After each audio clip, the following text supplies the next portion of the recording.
Cordial saludo, bienvenidos a estos cuentos de la noche. Un rato para entretenernos, escuchar cosas raras, extrañas, mitos, cuentos, leyendas. Y es un verdadero placer estar con ustedes en estos momentos, en este rato. Primera nota. Hay cosas que suceden en el mundo y de las que no nos enteramos.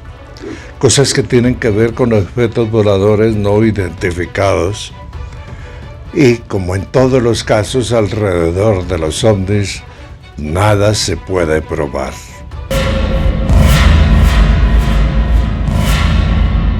OVNIs, misterios sin respuesta.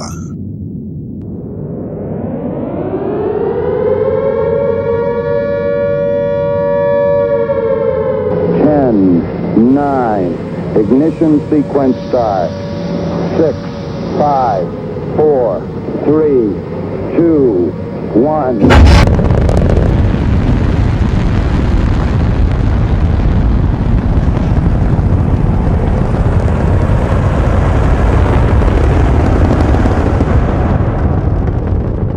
El día de los misiles.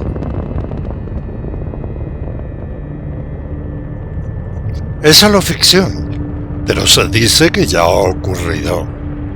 En 1967, en un lugar secreto e indeterminado, en el territorio de los Estados Unidos de Norteamérica, ocurrió algo extraño.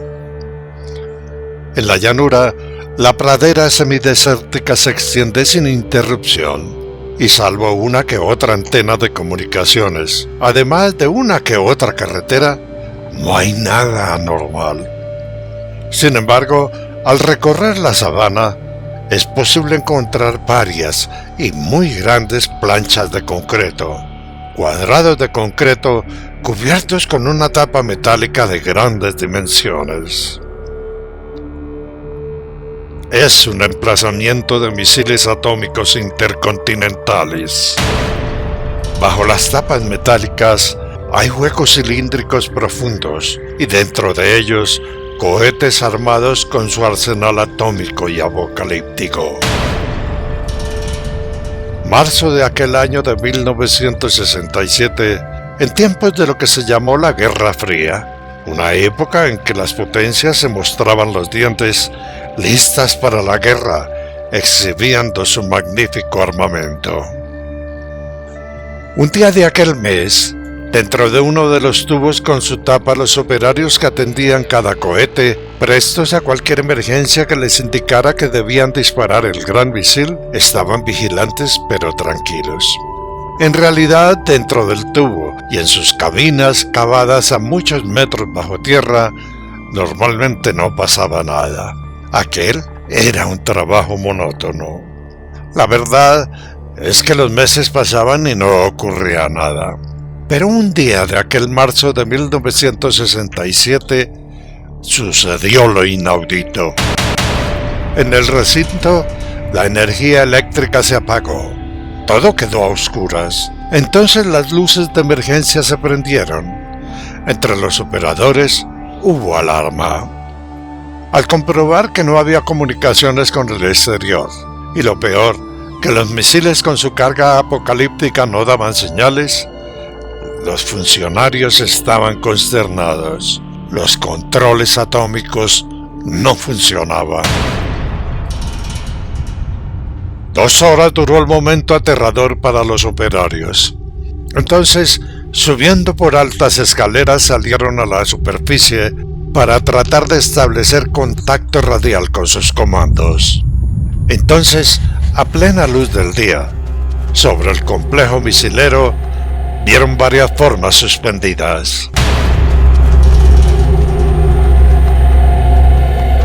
Eran ovnis. Unos como bolas de luz, otros como tabacos y otros como platillos. Eran más de 10. Entonces, los operarios se dieron cuenta que los ovnis habían y estaban manipulando las armas nucleares. Manipulaban los controles de los cohetes.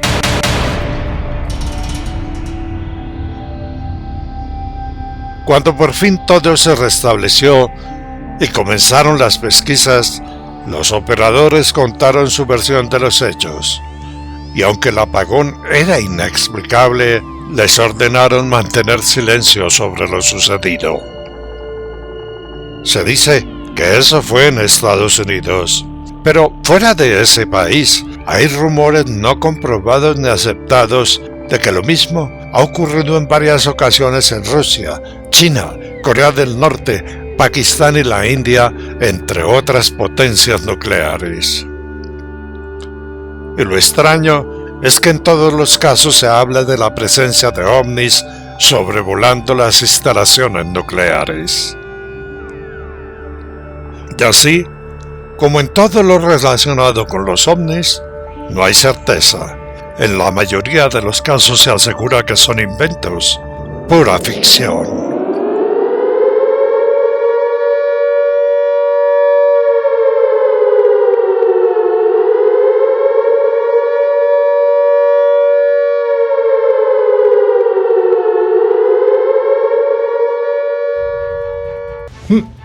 No se sabe. Pero hay personas, muchas personas que trabajaron con organismos de seguridad en diferentes partes del mundo que dicen que sí, que eso es cierto. Lo que pasa es que por seguridad de las naciones, la cuestión se niega.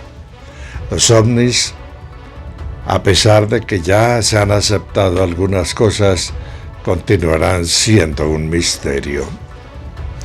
Y de esos ovnis, los tripulantes, los que se dicen son los tripulantes, ya hay en el mundo una tendencia bastante extraña que me ha llamado mucho la atención, en el sentido de que se involucran los extraterrestres con los ángeles. Y hay testimonios que hablan de ángeles y al mismo tiempo hablan de extraterrestres. Esta relación, esta cosa rara que sucede, es la que ha dado paso a los cuentos de Serafín. Pero yo no tengo muy clara la historia, no entiendo muy bien ese tema.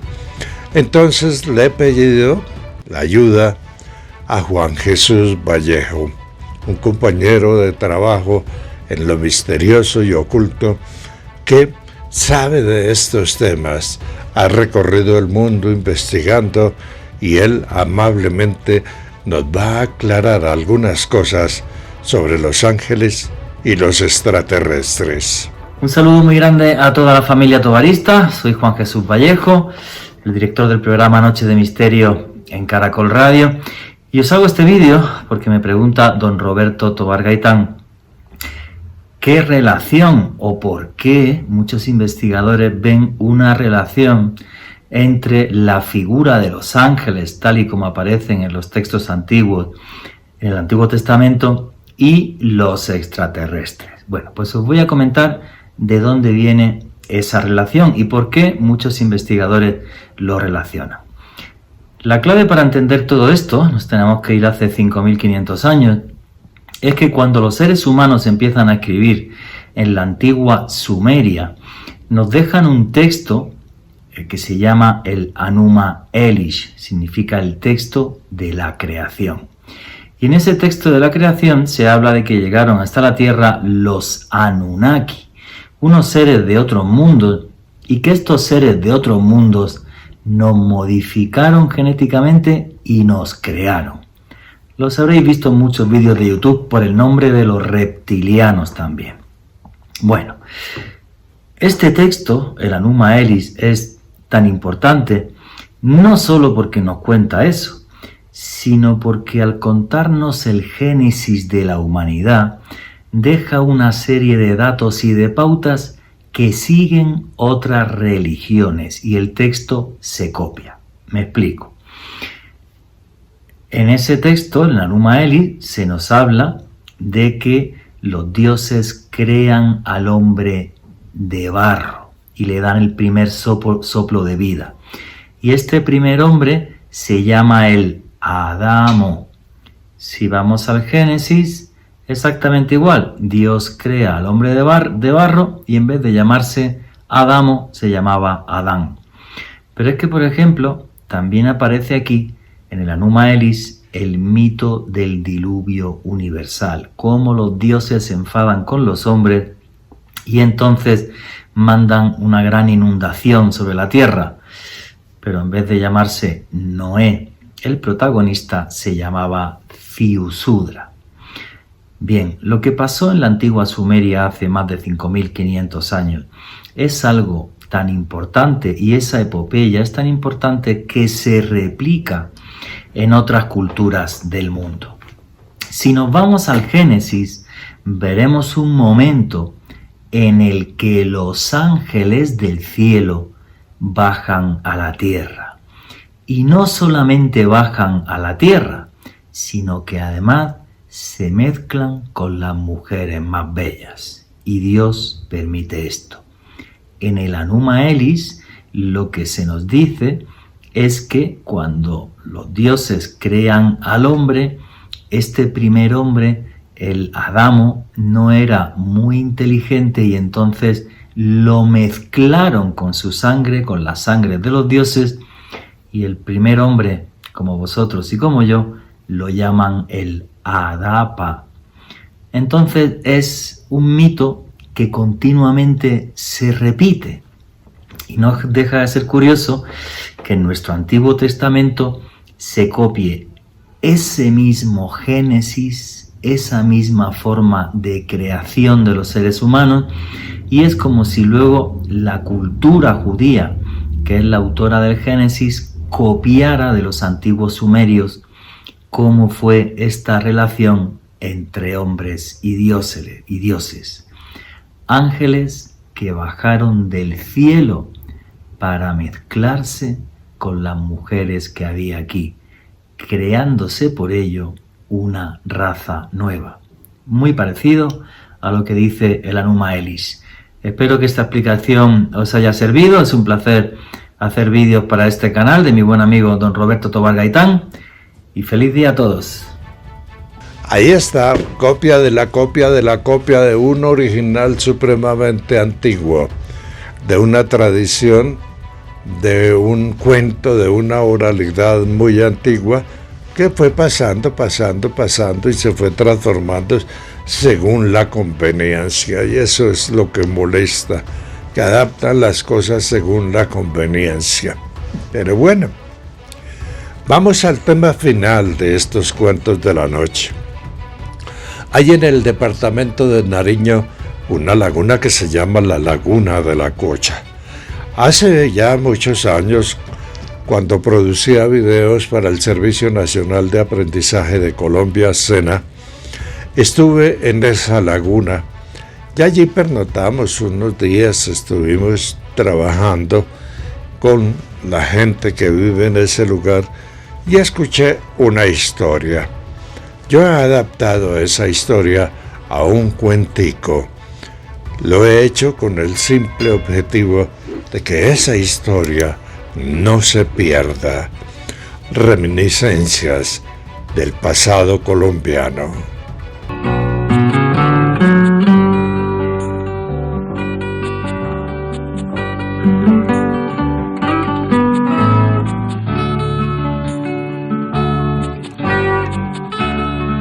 Las 7 ciudades.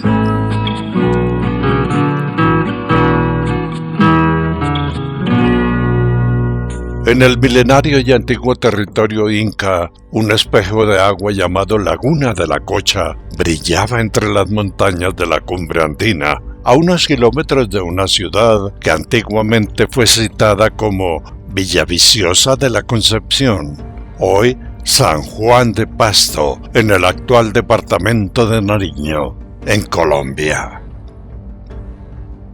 Corría el año de Nuestro Señor de 1700, cuando ya se había olvidado que aquel inmenso territorio había sido parte del señorío de los incas. En ese entonces, la inmensa laguna de la Cocha lucía cubierta de espesas neblinas que, llevadas por el viento, se filtraban por entre los tupidos bosques de la época. Neblinas que luego pasaban como un tapiz blanco sobre la cristalina superficie de la laguna de la Cocha, en cuyo interior, dice la leyenda, alguna vez, en lo que fue un gran valle, quedaron sumergidas 7 ciudades. En aquel tiempo, Benedicto, mestizo, hijo de una mujer indígena con un colono español, era un preadolescente al que apodaban el Cabrito, y lo llamaban así porque adolecía del mal de los brincones y del mal de los andariegos. Benedicto no se estaba quieto, y a cada rato se perdían largas exploraciones por entre los bosques y las orillas de la laguna de la Cocha. Sus padres, habitantes de un pequeño y mínimo caserío que en ese entonces progresaba a un lado del gran espejo de agua, viendo lo inquieto del muchacho, a cada rato lo castigaban. Y así, un día, cansados de escapadas advertencias y castigos, para que Benedicto no se marchara, decidieron amarrarlo a una guarabay, el árbol sagrado de los incas, un árbol que creció ubicado en la pura orilla de la laguna de la Cocha. El cabrito castigado, en el día lo ataban al árbol y en la noche lo sujetaban a la cama. Lo amarraban por el cuello con una larga y vieja cadena oxidada, cadena de hierro martillado que el papá español había usado para sujetar su gran perro de presa, un can de la raza alano español o mazaindios que llamaban, un perro que había muerto hacía varios años. En el cuarto día de este extraño castigo protector, cuando sus padres y hermanos mayores estaban trabajando fuera de la casa, Benedicto, o el Cabrito, sollozando por causa del escarmiento, en medio de una profunda tristeza, se subió al árbol que le unía a través de la cadena. De allí, sentado en una rama que penetraba la laguna, llorando se quedó mirando con nostalgia el horizonte. Las lágrimas del Cabrito caían al agua.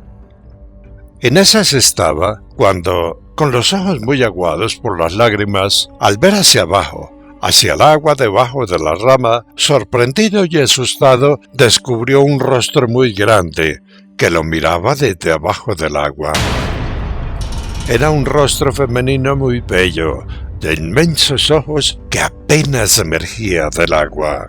Aterrado, el Cabrito se quedó quieto viendo el gran rostro femenino que desde abajo lo miraba. Aterrado, el Cabrito se quedó quieto mirando. Luego de un rato y después de una larga y profunda observación, el rostro femenino grande desapareció. Se sumergió en la profundidad. El Cabrito dejó de llorar, y cuando sus papás llegaron, el jovencito les contó lo del rostro de una mujer gigante muy bella que surgió del agua y lo miró. Los padres, sabiendo lo inquieto que era, no le creyeron, y pensando que el castigo lo estaba enloqueciendo, decidieron no volverlo a amarrar. Al día siguiente, el Cabrito se despertó temprano, fue al árbol, cogió la cadena con que lo ataban y él mismo se amarró a ella y al árbol. Luego se subió a la rama del día anterior y se quedó lelo mirando el agua, mirando hacia el lugar donde había visto el rostro. Antes de ir a trabajar, los papás y hermanos lo vieron extrañados. ¿Qué le pasa? ¿Por qué está tan quieto? ¿Por qué se subió al árbol? Entonces la mamá del Cabrito, que se llamaba Amogi, intrigada por el extraño comportamiento, se escondió para mirar qué era lo que el Cabrito hacía subido en el árbol. Mucho rato después, cuando la mamá, Amogi, ya estaba aburrida de espiar, viendo que no pasaba nada y que el Cabrito permanecía sentado en la rama mirando el agua, se dispuso a regresar a sus labores en el bosque. Y entonces, de un momento a otro, vio que de la laguna salía una mujer muy alta, y que al salir, el Cabrito descendió del árbol, se desamarró de la cadena y se puso a hablar con la señora salida del agua. Entonces, maravillada, Amogi, la mamá del Cabrito, pensó: «¡La mamá Cocha!». Extrañada y extasiada, mirando a la mamacocha, la señora se quedó quieta observando. Luego, agachada y muy despacito, se fue acercando para ver bien a la gigante, a la mamacocha, pero el sol en contraluz no se lo permitía. Finalmente, desde donde se ubicó, pudo ver que la señora salida del agua, la que ella llamó la mamacocha, hablaba animadamente con el cabrito. Hagamos una pausa en el relato. Mamacocha, diosa inca de las aguas, madre de los lagos, ríos, quebradas y arroyos. Mamacocha, protectora de los mares que hacía sus aguas navegables y tranquilas. Mamacocha, dadora del agua que cae como lluvia para fertilizar la tierra. Mamacocha, ella, los mitos incas decían que fue esposa de Viracocha y madre de Inti, el dios sol, madre también de Quilla, la diosa luna. Continuemos. Amogi, la mamá del cabrito, observaba, y en eso, la gigante al lado de su hijo levantó un brazo con la mano extendida, y al momento, desde el horizonte de la laguna, llegó una como lluvia de estrellas, estrellitas pequeñas que brillaban. Cuando la lluvia de estrellas pasó, Amogi vio unos como pueblos de casas muy altas y brillantes, que estaban encima del agua, y que se ubicaban en diferentes lugares de la laguna. Entonces, Amogi, la mamá del cabrito, muy asustada y con el corazón que quería salírsele del pecho, recordó la leyenda de sus ancestros, y entonces pensó, las 7 ciudades. Extasiada con la visión, Amogi, la mamá del cabrito, sintió que detrás de ella alguien le dijo, «Mujer, ¿qué haces ahí agazapada?» Entonces, del susto se desmayó. Un rato después, en la casita de paredes de adobe y techo de paja, sobre un rústico camastro con colchón hecho de esterilla y arropada con varias cobijas de lana, Amogi se despertó. Entonces el papá, su esposo, le contó que como no había regresado a trabajar, había ido a buscarla, y que cuando le habló, ella sin ninguna razón se había desmayado. Y así, aún atolondrada, Amogi escuchó una pregunta de su esposo. «Mujer, vamos, dime dónde está el Benedicto». Benedicto o el cabrito no apareció. Durante 2 días todos en la pequeña aldea lo buscaron, pero nada. Y esa noche, un venerable anciano llamado Saturnino llegó a la casa. Era el último descendiente de los incas en la laguna de la Cocha y sus alrededores. Y allí, cuando preguntó, Amogi, la mamá del cabrito, le contó de su visión, de la mamacocha y de lo que ella llamó las 7 ciudades. Y cuando Amogi terminó, Saturnino, sentado en una banca que le habían ofrecido, dijo: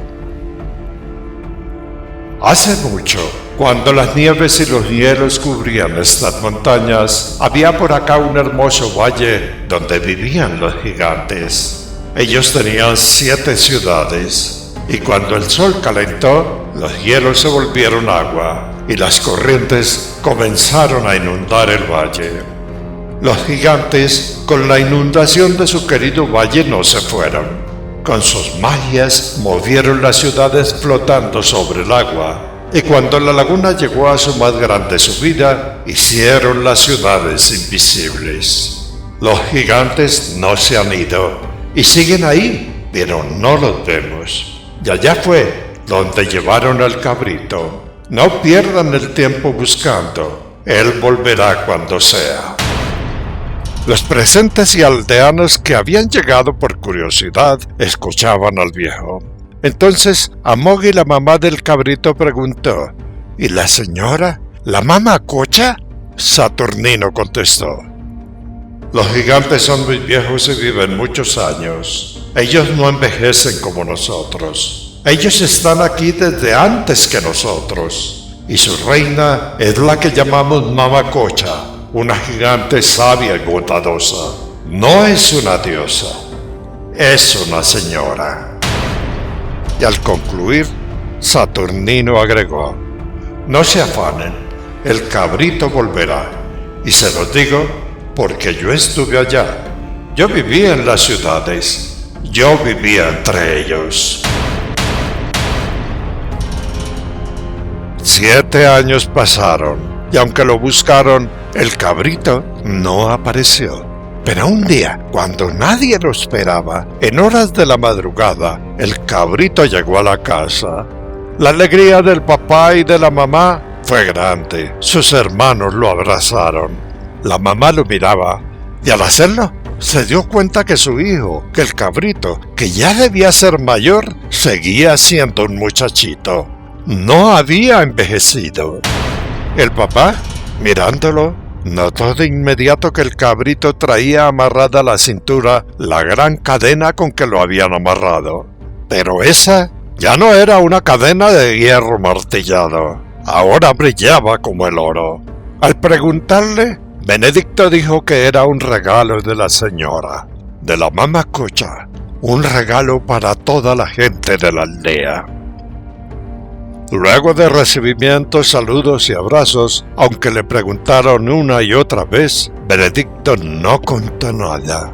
Ante las preguntas siempre guardaba silencio, y con el único que siempre hablaba largamente era con el anciano Saturnino. Después del encuentro, la cadena de oro se cortó en partes iguales, y a cada familia de la pequeña aldea le dieron su pedazo. Con los días, el cabrito, que ahora era más juicioso y calmado, se dedicó a enseñar a los aldeanos cómo construir barquitos para navegar. Les enseñó a hacer casas de madera, les habló y les mostró las hierbas curativas. Les habló de cómo atender los partos, curar huesos quebrados y hasta preparar comidas nuevas. Con el cabrito, la aldea prosperó. Y durante los años siguientes, todos notaron que no envejecía. Al final, cuando sus papás fallecieron, el cabrito, delante de todas las gentes de su aldea, se fue caminando hacia el lago. Y allí, de la nada, llegó una lluvia de estrellas y el cabrito caminando sobre el agua desapareció. Se fue a vivir con su amada Mamacocha, a la que en cada luna le dejaba un ramo de flores silvestres en la orilla del lago, al lado del árbol sagrado. Hoy se dice que las ciudades siguen ahí, y la Mamacocha, la señora gigante, de vez en cuando se deja ver caminando por las orillas, por el borde de la gran laguna de la Cocha. Sí, señores. La Mamacocha, una diosa muy importante para los incas. Y a nosotros, en Colombia, se nos olvida que tuvimos mucha no interferencia, sino mucho posicionamiento de los incas en el sur del país, incluso en el centro de Colombia, a donde hay referencias que llegaron y estuvieron por acá en estos lados. Laguna de la Cocha, les recomiendo el paseíto. Yo no sé ahora, pero lo que yo conocí era espectacular. Laguna de la Cocha, la Mamacocha. A todos ustedes muy amables, muy queridos por acompañarnos, a nuestros miembros, gracias por su apoyo. Ese apoyo nos va a permitir salir a hacer nuevas producciones. Se está terminando ya Huayca, el Valle de los Dioses, y iremos con otras producciones. A quienes nos acompañaron en el primer encuentro, en el que estuvimos hablando, dialogando, un monólogo porque yo era el que hablaba. Claro que ellos contaron muchas experiencias. A todos los que participaron en este encuentro, muy gentiles, muy amables por su apoyo. Muchas gracias. Viviana y yo seguiremos trabajando para presentarles a ustedes lo mejor del misterio.